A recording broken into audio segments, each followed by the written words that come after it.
Marilyn Monroe était un personnage inspirant et il y a beaucoup d'auteurs, de cinéastes, de psychanalystes qui ont eu un avis sur Marilyn Monroe, sur sa vie, sur qui elle était.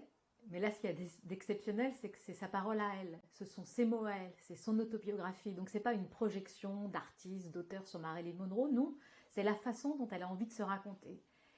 Et donc en ça, ça en fait un récit mais singulier. Je disais tiens, Marilyn Monroe, c'est ça son histoire, mais je la voyais pas comme ça.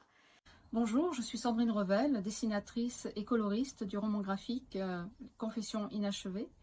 C'est un travail assez pointilleux puisque la grosse difficulté, je dirais, c'est de toujours être dans l'équilibre du trait, concernant en tout cas le visage de Marilyn.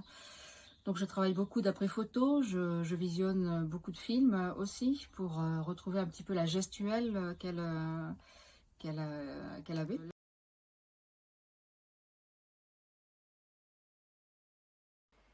Eh bien, ce roman graphique, c'est l'histoire de la Marilyn Monroe de 1954 qui se penche sur Norma Jean, sur qui est-elle.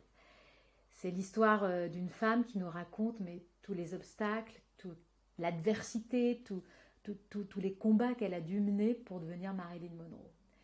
Et là, on découvre une femme qui n'est pas du tout dépressive, qui n'est pas du tout à l'abandon, qui n'est pas du tout perdue, comme parfois on a essayé de nous le faire croire, mais on découvre une force de vie exceptionnelle pour rester fidèle à un rêve qui était de devenir une actrice, une interprète.